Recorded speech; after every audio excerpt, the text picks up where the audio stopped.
Bienvenue à cette conférence sur les équations de la mécanique quantique. Pour plus de détails, vous pouvez vous procurer mon livre « Les équations de la mécanique quantique ». Ce livre démontre les équations présentées ici. Cette conférence introduit les grands principes de la mécanique quantique. Tout d'abord, nous verrons d'où vient le terme quantique à partir de la description d'un corps noir. Puis je vous présenterai l'expérience des fentes de Young, fondatrice de la mécanique quantique. Il s'agit sans nul doute de la plus belle expérience de toute la physique. Avant de rentrer dans les équations du monde quantique qui décrivent les particules subatomiques, nous devons poser ou rappeler les bases. Pour cela, nous aborderons rapidement les grandeurs physiques caractéristiques d'une particule. Avant tout, quelques notions de relativité, de mesure, en nous posant la question « qu'est-ce qu'un repère ?» Nous rentrerons ensuite dans la mesure d'un signal avec la transformée de Fourier. Puis nous aborderons le formalisme pour représenter une grandeur, un vecteur, dans l'espace. Et enfin, quelques notions de probabilité viendront clore ce rappel. Armés de ces rappels, nous décrirons les plus grands principes de la mécanique quantique. Tout d'abord, pourquoi le terme quantique? Lors de cette partie, nous allons voir ce qu'est un corps noir et l'incohérence de son énergie de rayonnement. Puis nous verrons la quantification de l'énergie d'un électron. Enfin, nous parlerons de l'équivalence masse-énergie, si chère à Albert Einstein. Représentez-vous un corps noir comme un système compris dans un volume fini d'énergie stable. Nous pouvons lui apporter de l'énergie supplémentaire, comme par exemple en le chauffant, en le bombardant de particules, en l'inondant d'un rayonnement énergétique. Ce corps est dit noir car il absorbe toute l'énergie sans aucune réflexion. Il restitue une partie de cette énergie sous forme de rayonnement. Comme un métal chauffé devient rouge. Pour une quantité d'énergie incidente donnée, nous mesurons l'intensité du rayonnement émis en fonction de sa fréquence. L'intensité donne une idée de l'énergie restituée. Nous obtenons une courbe ayant la forme d'une bosse, ou courbe de Gauss, avec un pic correspondant à la fréquence produisant l'intensité maximale. Quand nous augmentons la quantité d'énergie absorbée, le corps noir continue d'absorber 100% de cette énergie. Mais il n'explose pas. Le diagramme intensité-fréquence se décale à droite et le pic d'intensité diminue jusqu'à être rapidement nul. Pourquoi un tel comportement? Quand l'énergie incidente augmente, les rayonnements ultraviolets sont les plus intenses. Mais le corps noir semble atteindre un niveau de saturation. C'est Max Planck qui, le premier, a expliqué ce phénomène. Si nous zoomons dans la matière constituant le corps noir, l'énergie absorbée excite les électrons, qui augmentent leur niveau d'énergie en s'éloignant du noyau, puis retournent à leur état fondamental en restituant l'énergie sous la forme d'une émission de photons à une certaine fréquence. Max Planck et Albert Einstein ont démontré que l'électron absorbe l'énergie sous forme de paquets uniquement. Pour passer d'un niveau d'énergie n à n plus 1, la quantité d'énergie est proportionnelle à la fréquence du rayonnement émis. L'énergie E est égale à h nu, avec h la constante de Planck et nu la fréquence. Donc les niveaux possibles d'un électron sont finis. H nu pour le niveau 1, 2H nu pour le niveau 2 et NH nu pour le niveau n. Donc en absorbant l'énergie incidente, l'électron change de niveau car il est plus énergétique. Mais il n'existe qu'un nombre fini de niveaux possibles, 1 à 7, 1 étant le niveau le plus proche du noyau. L'électron excité est instable, car il revient à son niveau initial, en émettant des photons. Plus l'énergie est élevée, plus le niveau possible est élevé, mais moins l'énergie est absorbable, car il existe un niveau limite. Si l'énergie ne possède pas la bonne valeur, elle ne peut être absorbée. Le niveau 0 est interdit, ce qui explique pourquoi l'électron ne peut jamais heurter le noyau. Maintenant, fermez les yeux, tendez la main et attrapez la boule que je vous envoie. Vous aurez autant de mal à retenir dans votre main une boule lancée à une vitesse importante qu'une boule plus massive mais plus lente. C'est cette expérience qui met en lumière une équivalence entre la masse et l'énergie.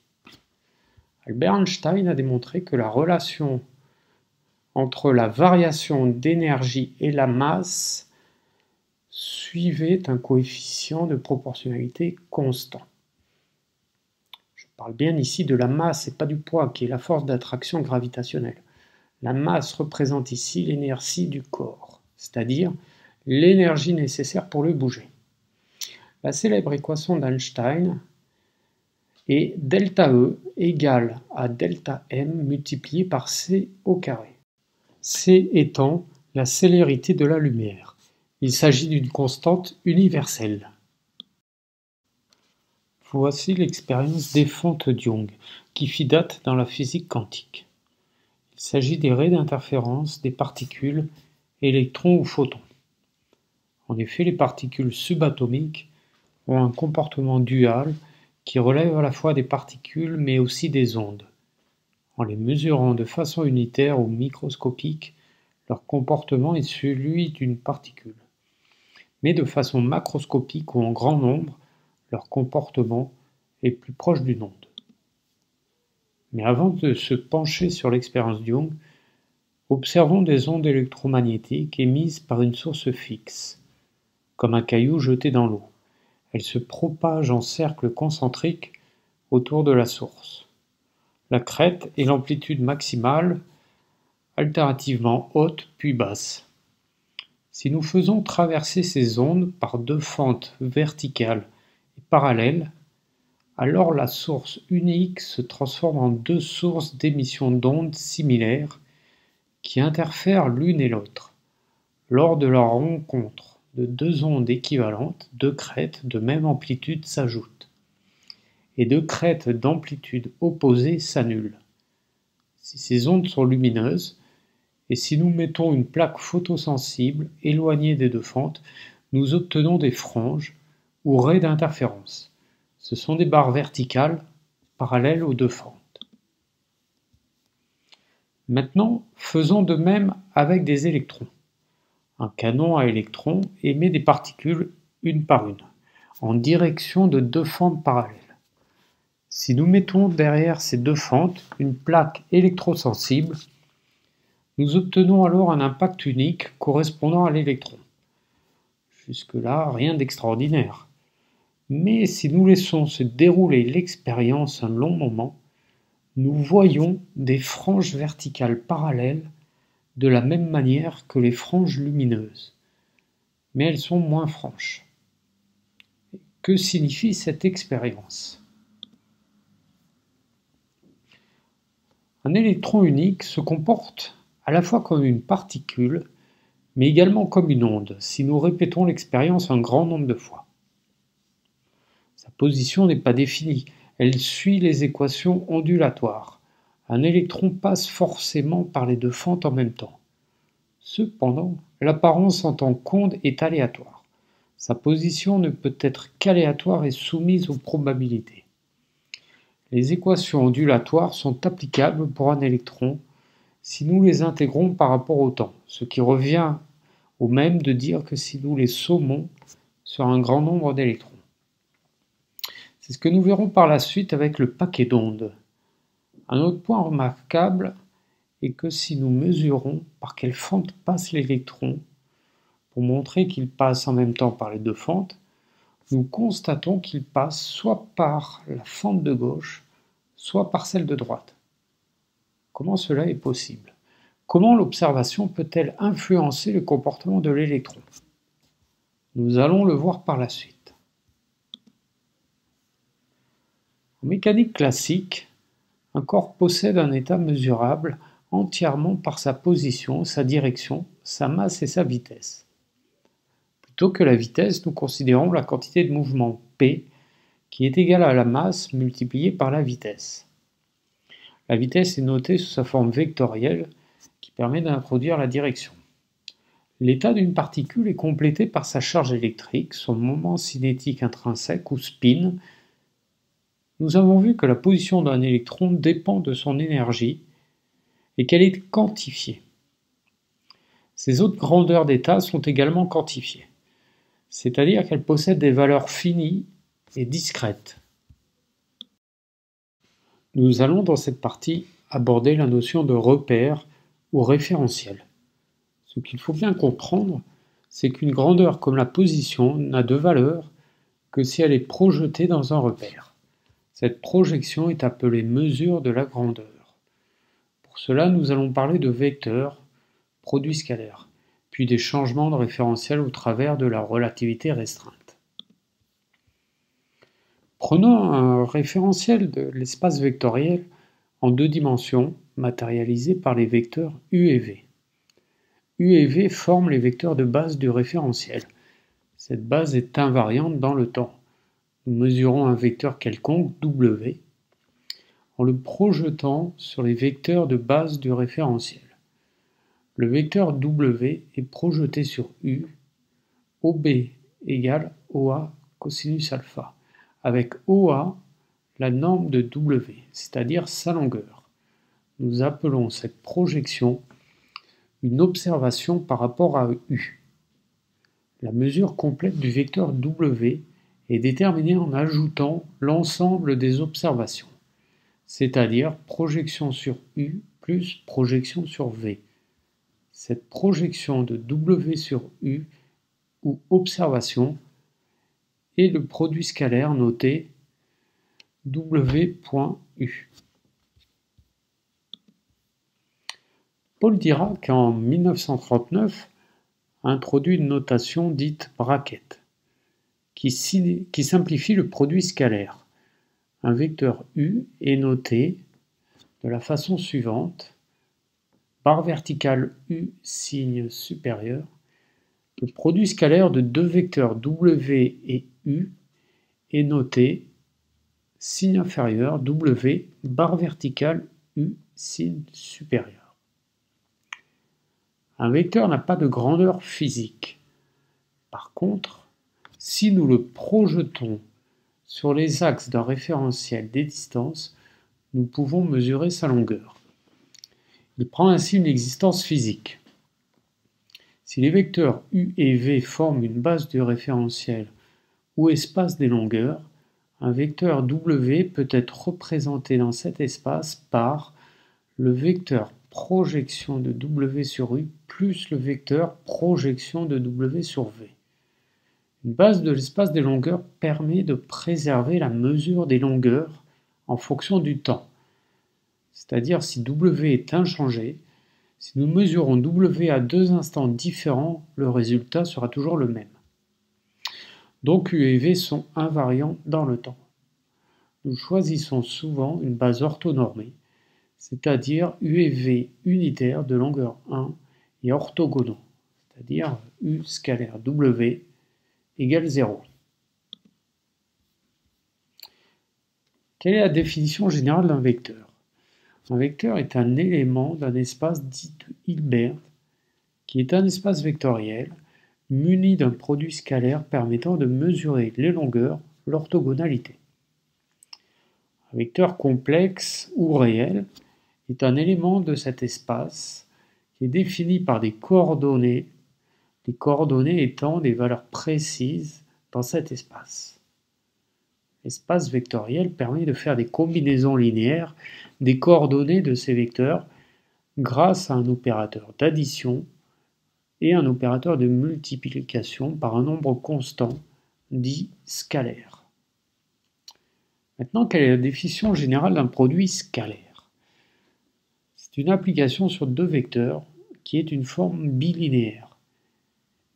Linéaire à gauche, scalaire x et lambda fois x plus y' est égal à lambda fois scalaire de x et y plus scalaire de x et y'. Et de la même façon, linéaire à droite, donc là on va inverser, du coup y et x ainsi que lambda. C'est une forme symétrique, c'est-à-dire scalaire de x et y est égal à scalaire de y et x. C'est une forme positive, scalaire de x avec lui-même est supérieur ou égal à 0. Et enfin définie, c'est-à-dire si scalaire de x avec lui-même est égal à 0, alors cela implique que x est égal à 0. La forme bilinéaire scalaire x avec x est appelée forme quadratique. Elle représente le carré de la norme du vecteur x, la norme étant la longueur du vecteur, notée aussi en x entre double barres. Voici des exemples de produits scalaires dans différents types d'espaces vectoriels. Dans un espace classique, c'est la formule que nous venons de voir tout à l'heure. Représentation matricielle réelle, nous le verrons plus tard, nous multiplions la matrice transposée de x par la matrice y. Représentation matricielle, cette fois-ci complexe, c'est la matrice conjuguée transposée de x qui est utilisée. Avec des fonctions complexes, au lieu de réaliser des sommes, cette fois-ci nous intégrons le produit de la fonction conjuguée de f par la fonction g dans l'espace des x.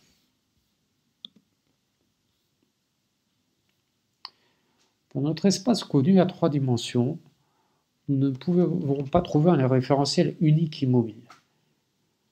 Il n'existe pas de référentiel absolu. Un référentiel terrestre tourne par rapport à un référentiel solaire.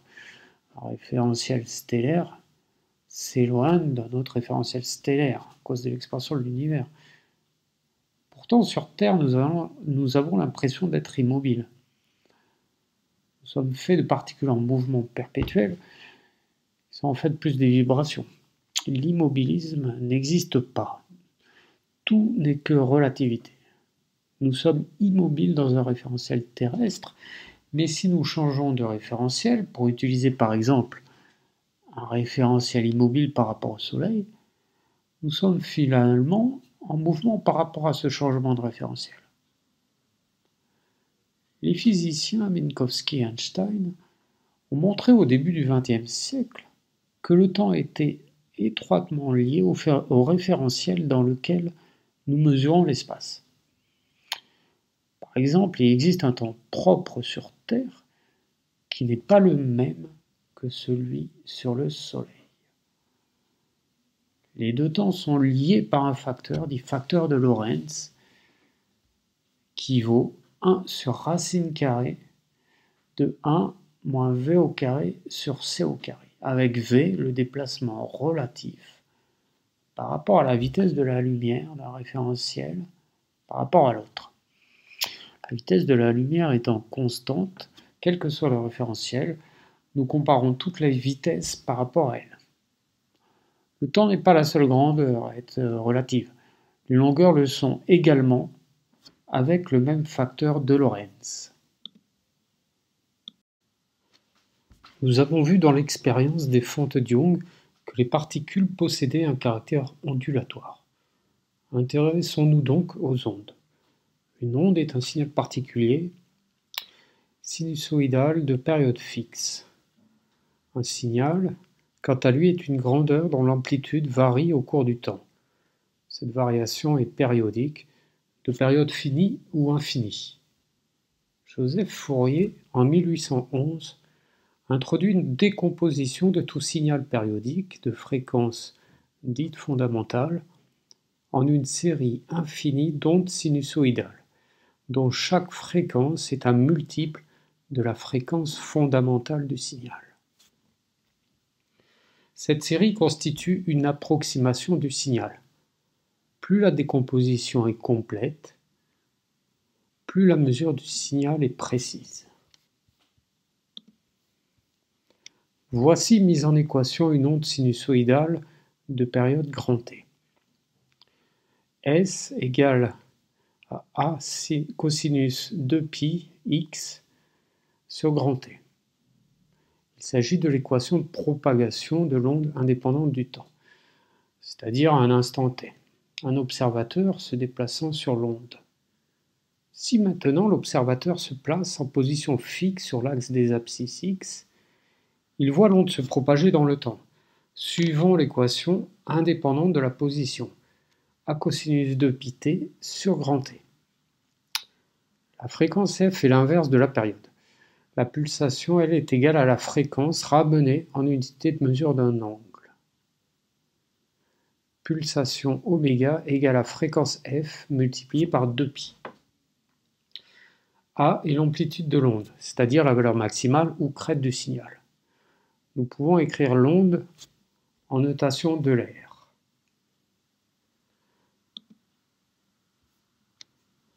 Voici un signal périodique non sinusoïdal. Grand T, sa période. Sa pulsation oméga s'écrit, nous l'avons vu, 2π sur grand T.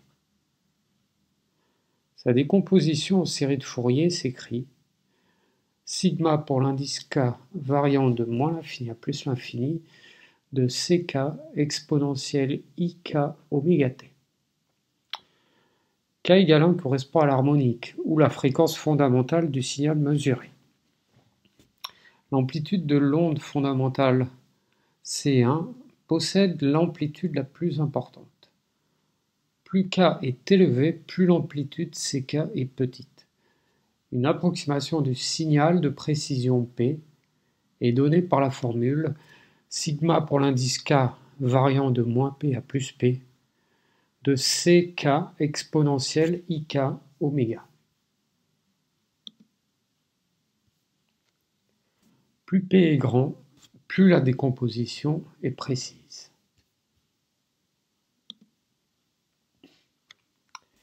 Regardons ça tout de suite. La décomposition donc, est aisée si nous connaissons la fréquence fondamentale. Mais pour un signal quelconque, la fréquence fondamentale est souvent non évidente. Elle peut être même multiple ou dans une fourchette d'incertitude. Plus nous mesurons longtemps un signal, et plus nous sommes certains de sa fréquence fondamentale. En effet, plus la période de la mesure est longue, et moins les possibilités de répétition du signal sont nombreuses. Ceci constitue le principe d'incertitude, c'est-à-dire plus l'intervalle de mesure ΔT est grand, et plus la fréquence ou pulsation fondamentale est précise, delta oméga est petit. Nous pouvons même démontrer que ΔT multiplié par delta oméga supérieur ou égal à 1,5. C'est-à-dire que l'intervalle de temps de la mesure et la pulsation fondamentale ne peuvent être petits à la fois. Ce principe d'incertitude, nous allons le retrouver en mécanique quantique, dans le principe d'incertitude d'Heisenberg, qui nous dit que nous ne pouvons pas mesurer avec précision à la fois la position et la vitesse d'une particule. Revenons sur la décomposition en série de Fourier. Soit une fonction f représentant un signal. Nous écrivons sa décomposition sigma de k égale moins p à plus p de ck exponentielle ik oméga t. Ck dépend de f. Nous pouvons l'écrire ck de f. Par convention de notation, nous pouvons aussi l'écrire f avec un chapeau. Il s'agit là de la transformée de Fourier, de la fonction f. Les coefficients ck peuvent être interprétés comme la projection de f sur la base des fréquences ou pulsations oméga.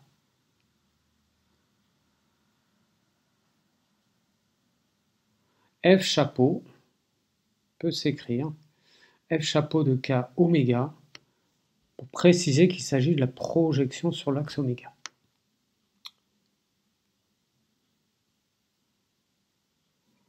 Si f est périodique de période infinie, La décomposition de Fourier est continue et s'écrit en remplaçant la somme sigma par une intégrale de k.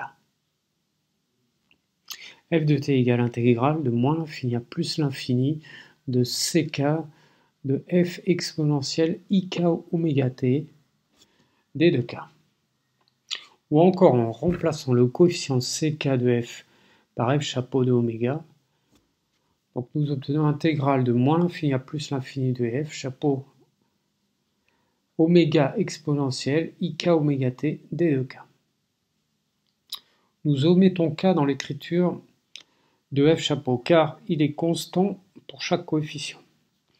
Nous pouvons démontrer que f chapeau de oméga est égal à 1 sur racine carrée de 2pi intégrale moins l'infini à plus l'infini f de t exponentielle moins i oméga t d de t.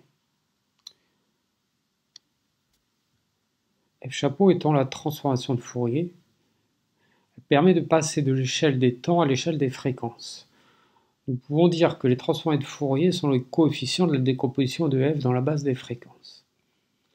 Ces représentations, donc en série ou en intégrale de Fourier, sont fondamentales en mécanique quantique, comme nous le verrons par la suite. Nous allons voir maintenant comment, mathématiquement, nous représentons une grandeur dans l'espace.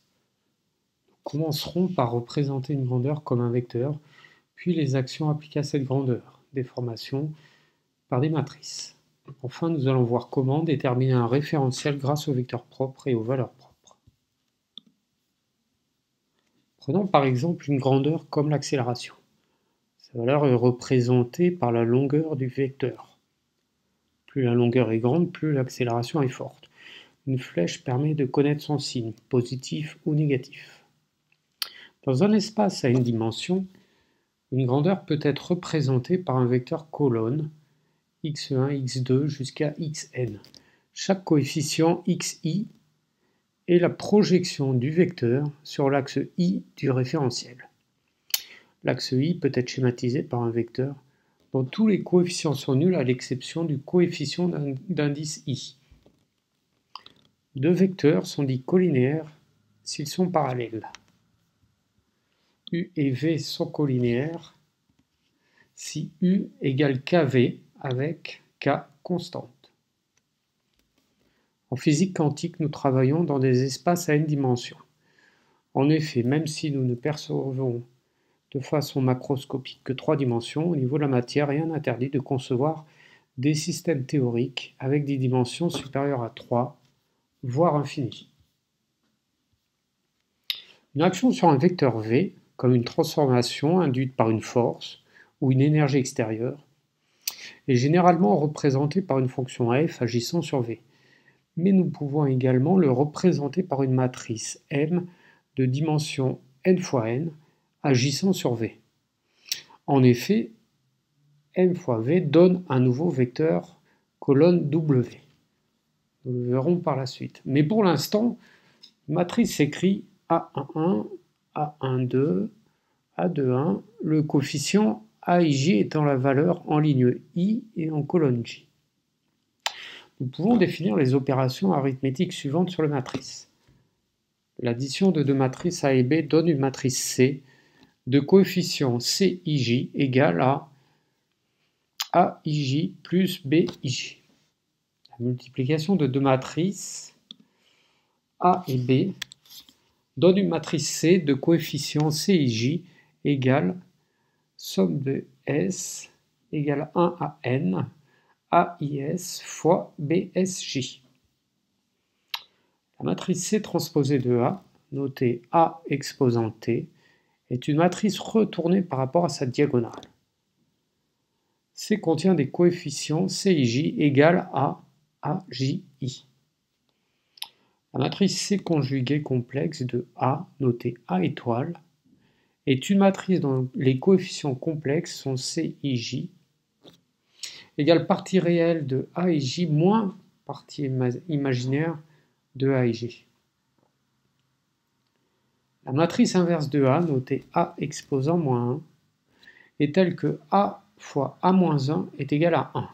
1 étant la matrice unité qui possèdent des coefficients nuls à l'exception de ceux sur la diagonale qui valent 1. Un vecteur est une matrice colonne de dimension n fois 1. La transposée d'un vecteur colonne est un vecteur ligne. Le produit scalaire de deux vecteurs u et v est égal à transposée de v fois u. Le produit scalaire donne un nombre étant la somme de xi fois yj. Il s'agit de la projection de v sur u. C'est une mesure de v sur l'axe u. La transformation d'un vecteur u par une matrice A est le produit A fois u, et cela donne un vecteur v dont les coefficients yi sont égaux à la somme des coefficients xj de u multipliés chacun par le coefficient de la matrice AIJ. Il s'agit d'un système de combinaison linéaire à n équations. Les vecteurs solutions vérifiant AU égale lambda u, avec lambda une valeur réelle, sont des vecteurs qui, une fois transformés, donnent des vecteurs colinéaires. Ces vecteurs sont appelés vecteurs propres et lambda est appelé les valeurs propres. Il existe potentiellement n vecteurs propres. Comme ces vecteurs sont invariants par la transformation A, ils sont parfaits pour former une base de l'espace des vecteurs.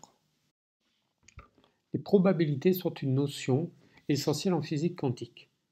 C'est la raison pour laquelle nous allons rappeler quelques bases bien utiles, à commencer par les notions de moyenne et d'écart-type, puis nous verrons la densité de probabilité. Prenons un échantillon de n valeurs discrètes xi, avec i variant de 1 à n. On dit discrète car chaque valeur est isolable des autres. La moyenne x, notée entre signes inférieur et supérieur, est 1 sur n, somme de i égale à 1 à n de x de i. La moyenne quadratique, notée x bar, est égale à racine carrée de 1 sur n, somme xi au carré. Cette moyenne quadratique permet de moyenner des nombres de signes différents. L'écart-type sigma est égal à la moyenne de l'écart des valeurs par rapport à la moyenne des valeurs. Dit comme ça, c'est peut-être un peu compliqué, mais il permet de mesurer la dispersion moyenne. Il vaut racine carrée de 1 sur n, somme xi, moins x bar, le tout au carré. Dans le cas d'un échantillon f de valeurs continues, entre 0 et n, la somme est égale à une intégrale. Ainsi, la moyenne s'écrit 1 sur n, intégrale de 0 à n de f de x d de x. Avant de parler de densité de probabilité, revenons sur le produit scalaire, appliqué cette fois-ci à deux fonctions. Soit f et g, deux fonctions complexes dépendantes de x et t. Ces fonctions peuvent être par exemple des ondes. Nous avons vu précédemment que le produit scalaire s'écrit intégrale f conjuguée de gtx. Le conjugué est la symétrie par rapport à l'axe des réels. G scalaire g est égal à l'intégrale du module de g au carré. Si g est une fonction dite normalisable, alors g scalaire g est égal à 1. C'est-à-dire intégrale sur moins l'infini plus l'infini du module de g de x et t au carré d de x égale 1. Alors le module de g au carré est la densité de probabilité.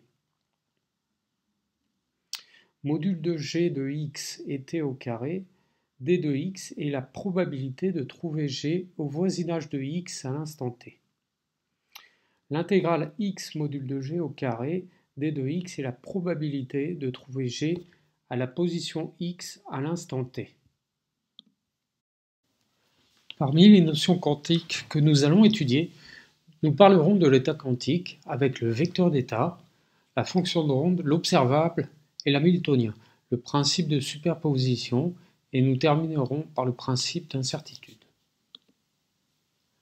Nous avons vu dans l'expérience des fentes Young qu'une particule, électron, photon, peut être assimilée par certains côtés à une onde. Les grandeurs qui la caractérisent, comme sa position, son énergie, sa quantité de mouvement, son spin, sont celles d'une onde. Ces grandeurs constituent ce que l'on appelle l'état quantique de la particule. La physique quantique est un mix entre des vecteurs et des ondes, soit phi, souvent noté psi majuscule, l'état quantique d'une particule. Il dépend du temps. Nous pouvons l'assimiler à un vecteur dans un espace vectoriel. Il est noté donc en notation bracket vecteur phi majuscule de t. Il s'agit du vecteur d'état. Ce vecteur prend une signification quand il est mesuré ou projeté dans un référentiel des positions R par exemple. Il est noté alors vecteur psi de R et de t et est appelé fonction d'onde. Inspirons-nous des transformés de Fourier F chapeau permettant de mesurer les fréquences. Appelons un observable de la particule, noté grand A chapeau, une transformation permettant de mesurer une grandeur de la particule, comme la position R par exemple. Nous avons donc cet observable grand A multiplié par vecteur phi est égal à un vecteur psi en notation matricielle. La transformation du vecteur d'état est donnée par cette équation. Ce nouveau vecteur psi, par analogie à la transformée de Fourier, s'appelle un paquet d'ondes. C'est aussi la fonction d'onde pour les positions. Un référentiel ou base de l'espace R des vecteurs psi du paquet d'ondes est déterminé en résolvant les systèmes linéaires. Observable de A vecteur alpha i égale lambda vecteur alpha i, avec alpha valeur constante réelle. Vecteur alpha i noté souvent vecteur phi de i sont les vecteurs propres de l'espace des vecteurs psi. Ce sont des vecteurs invariants par la transformation à un facteur de dilatation près. Ils sont donc propres à former une base de l'espace. La somme des CI vecteur alpha i est la décomposition du paquet d'ondes dans la base en supposant l'espace R de dimension n, avec C de i égale produit scalaire de alpha i et psi. Norme de C de i au carré est la densité de probabilité de trouver le vecteur psi au voisinage du vecteur alpha i. Dans un espace R de dimension infinie, la décomposition s'écrit à l'aide d'intégrales. Vecteur psi égale intégrale c de x, vecteur alpha x d de x, avec x la grandeur mesurée, la position R par exemple. Et l'intégrale de x de la densité de probabilité représente la probabilité de trouver la particule au voisinage du vecteur alpha i. La transformation observable H, qui permet de mesurer l'énergie du vecteur d'état, s'appelle le Hamiltonien. Nous avons donc observable H appliqué à l'état quantique, mesure un vecteur qui dépend de l'énergie E et du temps. La valeur du Hamiltonien, utilisée dans l'équation de Schrödinger, est égale à IH bar, dérivée partielle de phi majuscule par rapport à t. H bar étant la constante de Planck réduite. Un paquet d'ondes, qui est, je le rappelle, la décomposition de la fonction d'onde psi, dans le cas des positions, est la somme ou superposition de plusieurs mesures, ou états, comme la transformée de Fourier et la superposition de plusieurs ondes.